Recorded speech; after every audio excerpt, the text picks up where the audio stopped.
이 시간 저희들이 욥기서 34장을 읽었습니다.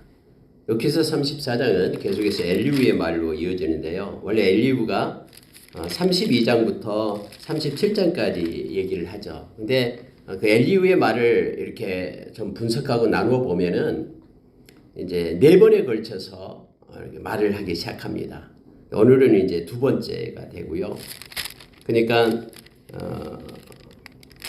32장에 보니까 1절에 욥이 자신이 의인으로 여김으로 세 사람의 말을 그치니 해서 6절에 보니까 부스 사람 바라겔의 아들 엘리후가 대답하여 이르되 해서 이제 첫 번째 엘리후가 말하기 시작하고요.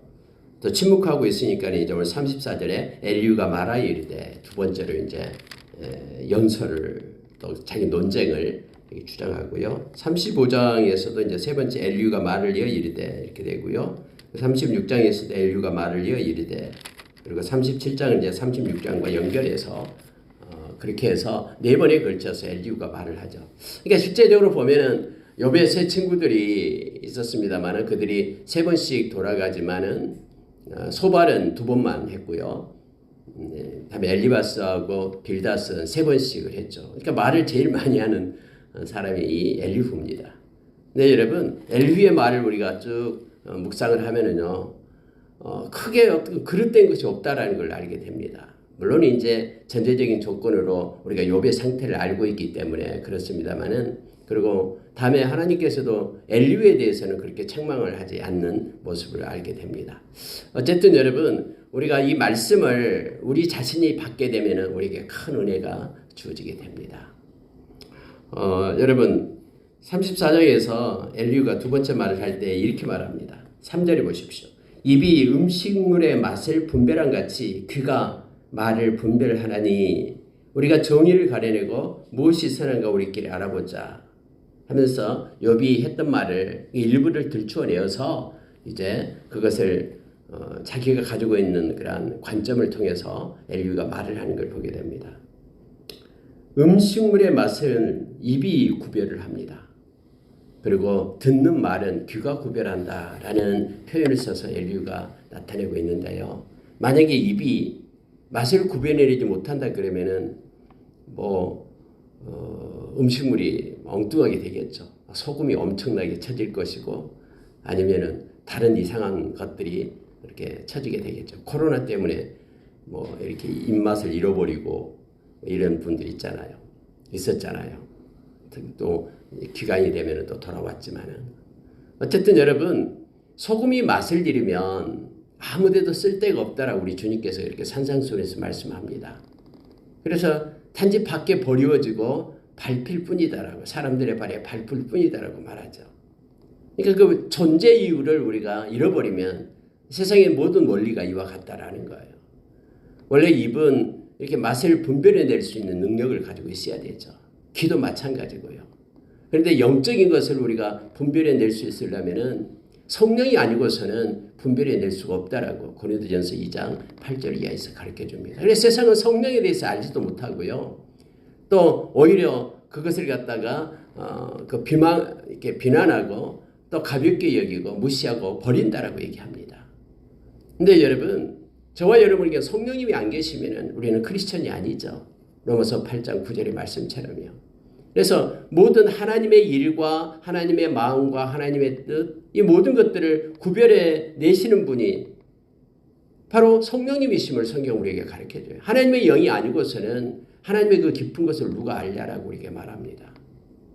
우리가 말씀을 읽어도 우리가 깨달음을 가질 수 있는 것은 성령님께서 그의 숨결로 감동으로 쓴 말씀이기 때문에 우리가 성령님이 가르쳐줘야지만 깨달을 수가 있는 것이죠.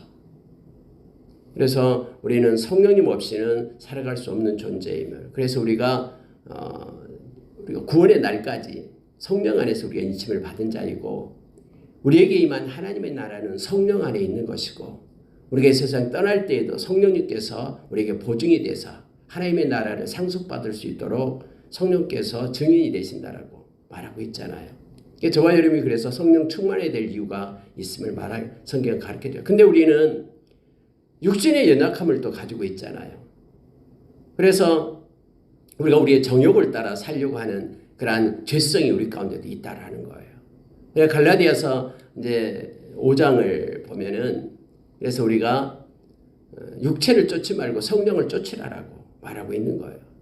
만약 우리가 예수 믿게 되면 자동적으로 성령을 쫓는 사람이 된다 그러면 아니 그런 말씀이 어디 있겠습니까? 자동적으로 성령을 쫓는 사람이 되는데요.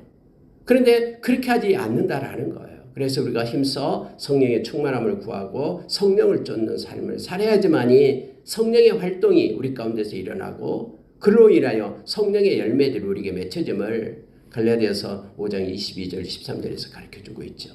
그렇지 않을 때는 육체를 쫓는 그런 삶을 살아서 삶 가운데 그런 육체의 열매들이 맺혀지게 됨을 갈라디아서 5장 19절 이하에서 가르쳐주고 있잖아요. 그래서 로마서 8장에서도 우리에게 가르쳐준 말씀이 우리가 영의 생각과 육의 생각을 구분해서 가르쳐주면서 영의 생각은 생명이고 평안이지만 육의 생각은 멸망이 됨을 우리에게 말해주고 있습니다. 여러분, 입은 맛을 분별해야 되고요. 귀는 말을 분별해야 된다라고 엘리후가 이걸 예를 들어서 말하고 있으면서 그러면 우리가 하나님을 경외하는 우리가 욥의 말을 가지고 우리가 들었던 말을 가지고 한번 따져보자라고 엘리후가 말을 시작을 합니다. 저와 여러분이 성령의 사람이 되어서 특히 분별함이 있기를 원합니다. 마지막 때는 이 분별함이 있어야 됩니다. 고린도전서 12장 7절 이하에서 성령의 그러한 은사들을 얘기할 때에 영분별함이 있죠. 마지막에는 혼란스러워요. 혼미스러워요. 그래가지고는 이게 분별이 안 되는 거예요. 이것이 하나님께로부터 온 것인지 아니면은 세상이 주는 것인지 악한 영이 속삭임인지 그리고 아니면은 또 이것이 자기가 만들어낸 그러한 자기 확신인지 이런 것들이 분별이 안 되는 거예요. 근데 가장 중요한 것은 분별함의 기초가 그 근원이 하나님의 말씀임을 우리가 기억해야 됩니다. 성령님은 말씀을 깨닫게 하고 말씀을 가르치고 또 예수 그리스도의 영광을 위하여 일하시는 분이다라고 말합니다. 만약에 뭔가 성령의 인도하심을 받는다고 막 여러 가지 일들을 행하면서 그 속에 틈탄 악한 영 때문에 예수 그리스도의 이름을 욕되게 하고 하나님의 영광을 가리우고 한 거라면은 이것은 틀림없이 악한 자의 소행임을 우리는 기억해야 돼요. 그 모든 기준점이 하나님의 말씀이 됨을 우리가 기억하기를 원합니다. 자, 여러분 7절에 보시기 바랍니다. 6절부터 한번 보십시오. 5절에 욥이 말하기를 내가 의로우나 하나님이 내 의를 부인하셨고 내가 정당함에도 거짓말장이라 하였고 나는 허물이 없으나 화살로 상처를 입히노라 하니 어떤 사람이 욥과 같으랴. 욥이 비방하기를 물 마시듯 하며 악한 일을 하는 자들과 한패가 되어 악인과 함께 다니면서 이르기를 사람이 하나님을 기뻐하나 무익하다 하는구나. 이렇게 들었다라는 거예요. 엘리후가. 왜냐하면 욥이 계속해서 하나님 나에게 가르쳐 주십시오. 왜 나에게 이렇게 힘들게 합니까? 지치게 합니까? 하면서 말하는 것을 이제는 엘리후가 듣고 지금 너무 과장되고 포장해서 이렇게 말하고 있는 것입니다. 여러분 우리가 시편에 보면은 우리가 고난 가운데 있는 자들이 하나님 앞에 우리 상황을 토설하면서 진실되게 마음을 쏟아붓는 것을 많이 보죠. 근데 여러분 이것이 나쁜 게 아닙니다. 하나님 앞에 진실되게 사람 앞에 하면 문제가 되지만 하나님 앞에 나의 그대로의 지금 상태와 느낌과 나의 감정과 나의 지금 마음을 쏟아놓는 것은요 하나님이 기뻐하시는 거예요. 그렇게 쏟아놓을 때 하나님은 그걸 받으시고 우리에게 하나님은 말씀하시고 고치시고 새롭게 하시고 인도하시거든요. 여러분 욥이 지금 얼마나 고통 가운데 있고 힘든 가운데 있으면은 이러한 말을 갖다 하나님 앞에 그가 쏟아 부었죠. 쏟아 왔습니다. 근데 엘리후가 이것을 듣고 엘리후의 관점에서 이제 그렇게 보는 거예요. 욥이 의롭다라고 주장하고 하나님은 의를 부인하시고 욥이 지금 정당한 삶을 살았다라고 말하나 하나님은 그렇지 않다라고 거짓말장이라고 그렇게 말하고 있고 허물이 없지만은 그 화살로 상처를 입히고 있다라고 그런 식으로 이제 욥이 그렇게 하나님 앞에 그렇게 말했다라고 말하면서 욥은 다른 사람과 뭐가 틀리냐라는 거예요. 다 똑같다라는 거예요. 욥이 하나님을 지금 비방하고 있다고 말합니다. 악한 일을 하는 자들과 한패가 되었다고 말합니다. 악을 행하는 자와 동일하게 욥의 입술의 말이 하나님을 비방하고 하나님을 정의가 없다라고 공의가 없다라고 그리고 몰아붙이고 있다라고 지금 말하고 있습니다. 악인과 함께 다니면서 사람이 하나님을 기뻐하나 무익하다라고 말합니다. 욥이 이런 얘기를 했잖아요. 의인의 죽음이나 악인의 죽음이나 똑같이 하나님 앞에서 죽는다라고 말하면서 마치 의인이 악인과 의인이 행하는 것, 하나님을 기뻐하는 것, 이것이 악인이 행하는 것과 뭐가 다르냐라는 거예요. 하면서 무익하다라고 욥이 그렇게 말했던 것을 우리는 기억한다 하면서 악인과 한패다 이렇게 인류는 지금 말하고 있는 것입니다. 여러분, 한패다라는 말은 함께 어울린다, 같은 마음을 가지고 행한다라는 뜻이죠. 그런데 이번 성경에서는 저와 여러분이 하나님과 하나님 편에 선 자가 된다라고 말하죠. 이게 거룩이거든요. 우리가 여러분 하나님과 이 험난한 세상에서 세상과 한패가 되지 않았기 때문에 우리는 하나님과 하나님께 속한 자가 되어서 우리가 소속이 하나님께 있어서 하나님 우리를 구하시고 인도하신다고 성경은 말하죠. 그래서 세상이 너희들을 미워한다 할지라도 그것 때문에 너희들이 슬퍼하지 말 것을 성경 우리에게 가르쳐주고 있습니다. 요한복음 15장에서 우리가 세상에 속한 자가 아니라 우리 하나님께 속한 자가 되었으면 이게 한패라는 뜻이거든요. 저와 여러분은 하나님과 한패입니다. 하나님께 속한 자입니다. 이걸 꼭 기억하시기를 원합니다. 하나님과 친밀한 자로 우리가 서기를 원합니다. 그런데 이제 엘리후의 입장에서 욥의 말을 부분을 끌고 와서 지금 엘리후의 입장에서 판단하고 있는 내용이 보게 됩니다. 진짜 만약에 욥이 진짜로 성경에서 말했듯이 그는 정직한 자였고 그리고 그는 온전한 자였고 정직한 자였고 그리고 하나님을 경외하는 자였고 악에서 떠난 자였다라고 우리에게 말해주고 있잖아요. 그러나 이런 전제가 없으면은 지금 욥이 막 하나님 앞에 그렇게 투덜거리며 불평하는 것이 뭐 일반 모든 사람들과 동일하다라고 지금 말하고 있는 거죠. 근데 엘리후도 지금 이 전지자적 시점을 가지고 있지 않고 지금 모르고 있죠. 욥의 상태에 대해서. 그래서 여러분 어제 말씀을 나눴듯이 어떤 고난이 오면은 세 가지 것을 우리가 기억을 해라고 했죠. 다시 말하면은 어떤 제약이 있어서 숨은 제약 때문에 하나님이 돌이키게 하기 위하여 회개하게 하기 위하여 우리에게 권한을 주는 것이 있습니다. 인과응보적으로요. 뿐만 아니라 하나님이 전적으로 우리의 연약한 믿음을 갖다가 강하게 하고 온전케 하기 위해서 하나님이 그러한 시험으로 우리에게 주는 것이 있고요. 또 하나는 악한 자가 우리를 넘어뜨리기 위하여 악한 자의 시험이 있다라고 말하죠. 그 모든 것들도 우리가 하나님의 뜻을 기다리며 인내로 우리가 이겨야 되고 하나님 말씀을 붙잡고 승리한 자가 되어야 됨을 알게 됩니다. 자, 여러분 12절로 내려가 보겠습니다. 진실로 하나님은 이제 하나님에 대해서 대변하는 식으로 엘리후가 말합니다. 악을 행하지 아니하시며 전능자는 공의를 굽히지 아니하시느니라. 누가 땅을 그에게 맡겼느냐? 누가 온 세상을 그에게 맡겼느냐? 그가 만일 뜻을 정하시고 그의 영과 목숨을 거두실진데 모든 육체가 다 함께 죽으며 사람은 흙으로 돌아가리라. 여러분 하나님께 누군가가 주인이 되어서 하나님이 운영이라고 하나님께 맡긴 사람이 있습니까? 우리가 아까 찬양했듯이 창조주는 하나님이셔요. 모든 것을 만드시고 모든 것을 행할 수 있는 주권이 하나님께 있다라고 지금 엘리후는 말하고 있는 것입니다. 하나님은 절대로 악을 행하시는 분이 아니에요. 하나님이 행하시는 모든 일은 다 의의 기준이 하나님이 행하심이 의가 되기 때문에 그렇습니다. 그래서 우리의 판단으로 하나님이 불의하다라고 말할 수 없다라는 것을 말합니다. 마치 이것은 우리가 로마서 13장에서 말하는 것처럼 하나님은 토기장이시고 우리는 진흙이다. 그래서 하나님의 주권을 인정하는 것을 말하고 있는 것이죠.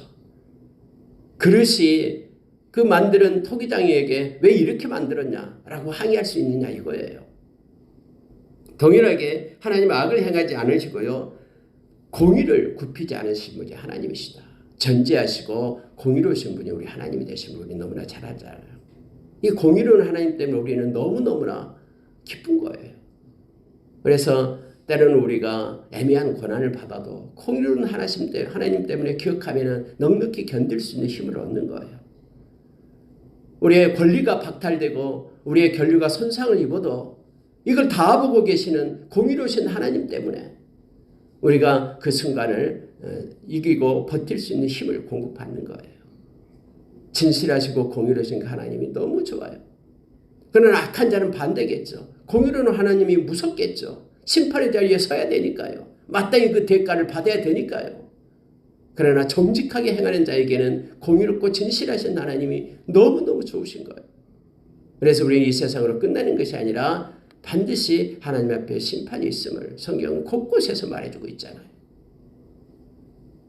로마서 4장 14장 10절에서 고린도서 5장 10절에서 그리고 요한계시록 20장 12절 이하에서 하나님의 그러한 지엄한 심판대가 있음을 우리에게 말씀해주고 있죠.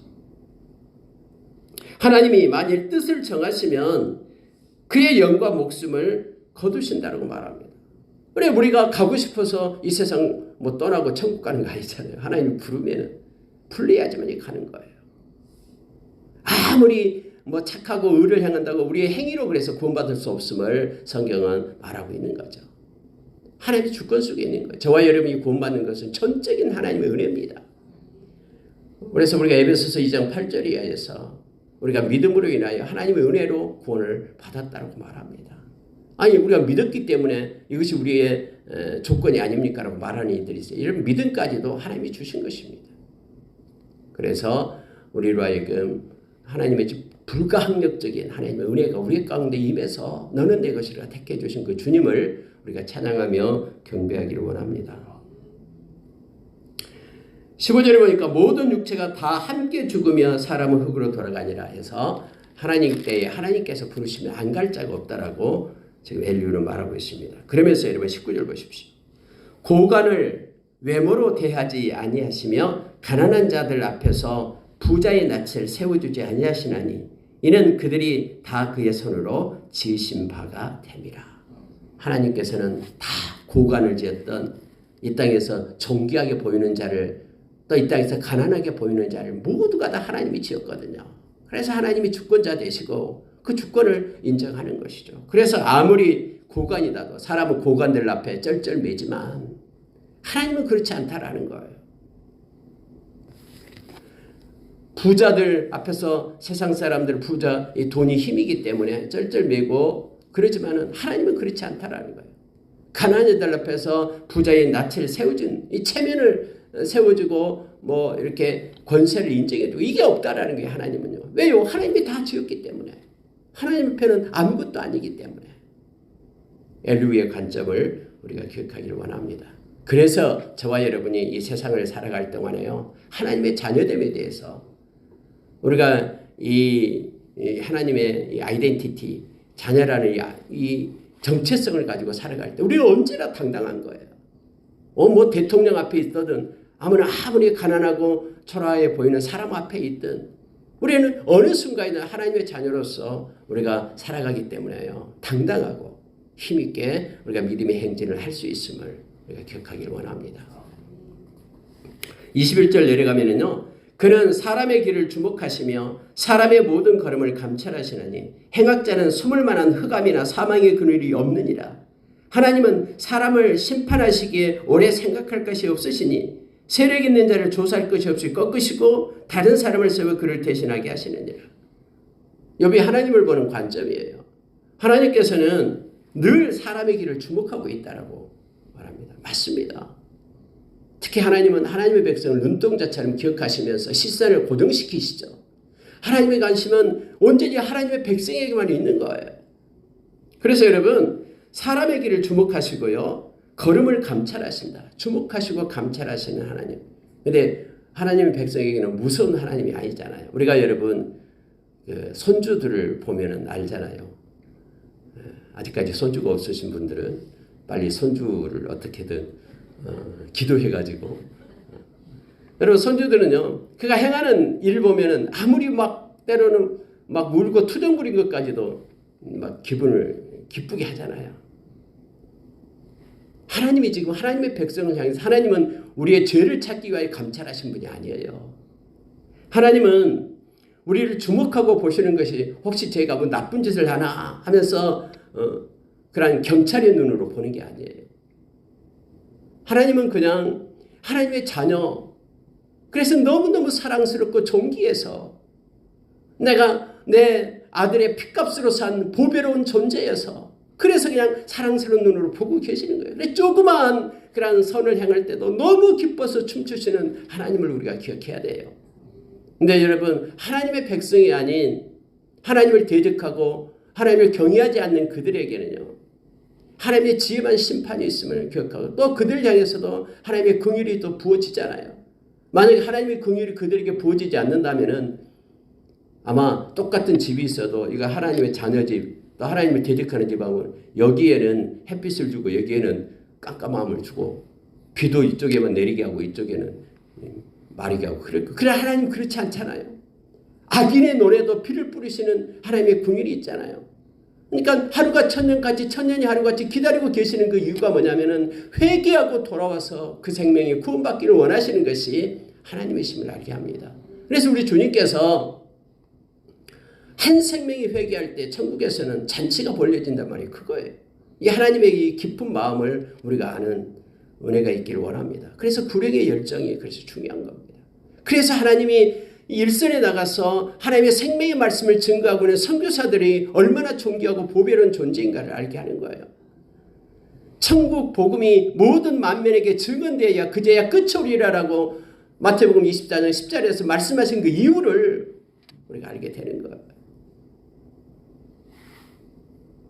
우리가 늘 힘써 기도하는 자리에 주님의 마음을 품고 행하는 자리에 앉기를 원합니다. 행악자는 그러나 숨을 곳이 없습니다. 가리울 게 없어요. 하나님의 눈의 시선을 피할 길이 없습니다. 아무리 흑암 가운데 있다 그래도 사망의 그늘 가운데 앉아있다 해도 그들이 행하는 모든 것들을 다 하나님은 알고 계시거든요. 전지하신 분이기 때문에. 하나님은 심판하실 때 오래 생각할 이유가 없어요. 하나님은 당연히 다 알고 계시니까. 사람은 고민하고 고민하지만 하나님은 알고 계시는 하나님이시니까는 심판하실 때 오래 생각할 것이 없다라고 말합니다. 조사할 것도 없고 바로 꺾으시는 하나님의 때에. 그래서 우리가 우리 하나님을 바라보고 의지하기를 원합니다. 그래서 하나님은 사랑의 하나님, 하나님은 공의의 하나님.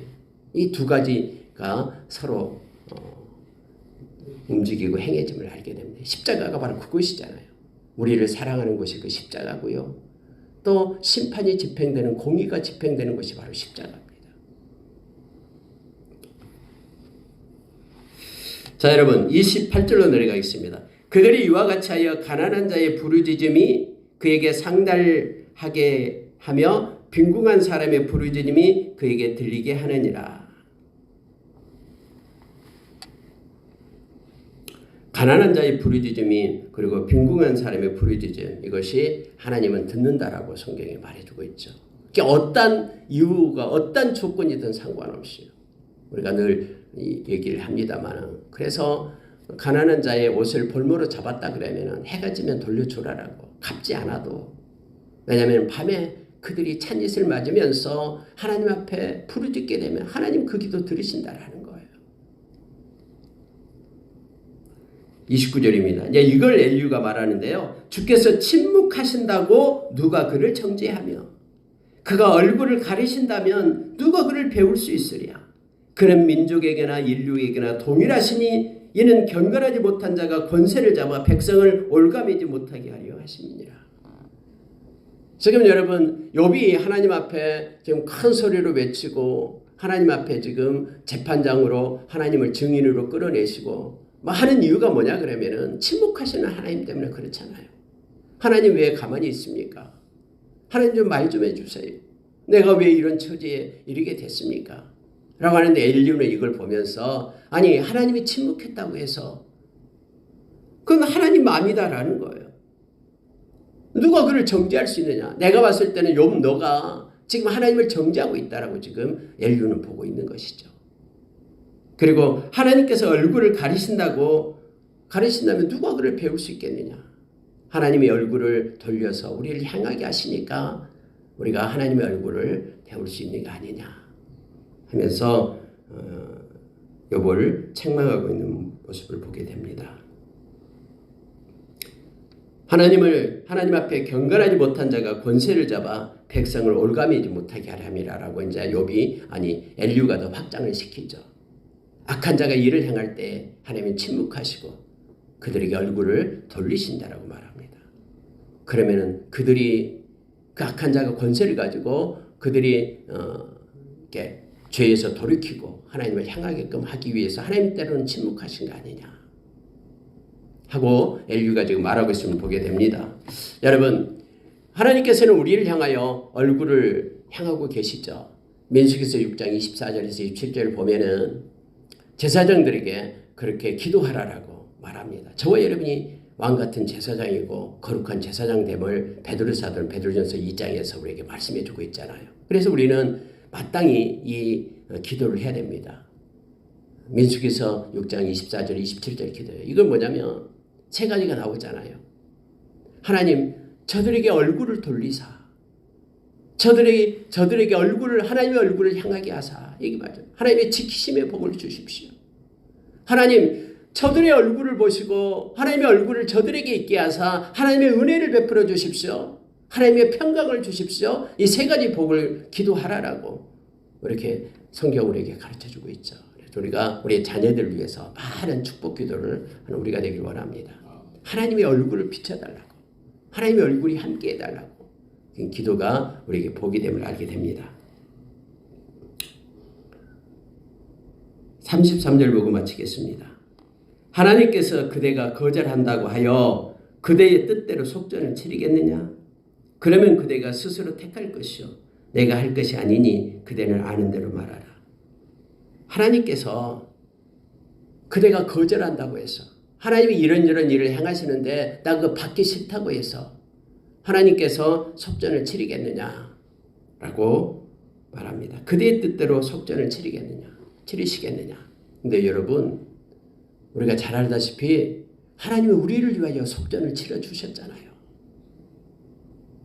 로마서 5장 8절에 보면은 우리가 아직 죄인되었을 때에 우리가 막 돌이키고 회개하고 하나님 잘못했습니다라고 올 때가 아닌 우리가 하나님의 원수가 되고 우리가 의롭지 않는 상태에 있었고 하나님 앞에 죄인이었을 그때에 하나님이 먼저 우리를 위하여 예수 그리스도를 보내셨다라고 말합니다. 그리고 십자가에서 우리의 죄값을 지불하셨다라고 속전을 치렀다라고 말하는 거예요. 그러니 이제는 이것만이 인정한다면은 하나님이 이렇게 인정하는 자에게, 이렇게 믿는 자에게, 하나님이 이렇게 일을 하셨다라고 믿는 자에게는 하나님이 의롭게 된다라는, 그렇게 하나님이 정하셨다라고 얘기하는 거예요. 아니, 우리가 죄값을 치러야지 깨끗해지지 다른 사람이 무슨 죄값을 치러가지고 우리가 깨끗하게 되겠습니까? 이 말이 됩니까? 그 우리의 논리고요. 성경이 우리에게 가르쳐준 것은 뭐냐면 하나님이 그의 아들을 통해서 우리의 죄값을 속전을 대신 치러놓고 이것을 믿는 자에게는 의롭게 된다라고 하나님이 이렇게 세팅을 해놨다라고 말하는 거예요. 하나님이 이렇게 정하셨다라고 말합니다. 그래서 하나님이 정하신 대로 되는 거예요. 하나님이 자기 아들을 통해서 우리의 죄값을, 우리의 속전, 죄인의 속전을 치러놨고 이걸 믿고 받아들이는 자는 그렇게 의인이 된다라고 하나님이 그렇게 정해놨기 때문에, 세팅해놨기 때문에 우리는 그대로 인정하면서 예수님이 나의 죄값을 지불하셨다라는 것을, 그의 생명으로 지불했다는 것을 믿고 의지하는 거예요. 이것이 믿음임을 성경 우리에게 말해줍니다. 말씀을 마치겠습니다. 엘리후가 욥의 말을 가지고 일부분을 가지고 그렇게 행합니다. 그러나 엘리후도 역시 하나님께서 처음에 행하셨던 욥에 대해서 하나님의 마음, 또 욥이 정직하게 세상을 사는 것에 대해서 엘리후도 모르고 있는 상태에서 나타나는 현상만 가지고 엘리후가 가지고 있는 지혜로 말하고 있는 것입니다만은 이것이 욥이 아닌 우리에게 들려지게 될 때는 모두가 다 우리가 아멘으로 받을 수 있는 말씀임을 깨닫게 합니다. 그래서 이 말씀을 기록해 놓은 거예요. 이 말씀을 읽는 자들로 하여금 교훈을 얻게 하기 위하여. 때로는 우리가 반면교사로, 때로는 그 말씀을 따라서 우리에게 주어지는 하나님의 은혜로 그렇게 교훈받고 우리의 믿음이 성숙해지고 하나님이 기뻐하는 자의 모습으로 우리의 남은 생을 살아가는 자가 될 것을 하나님은 기뻐하시며 이 시간도 요청하십니다. 함께 기도하겠습니다.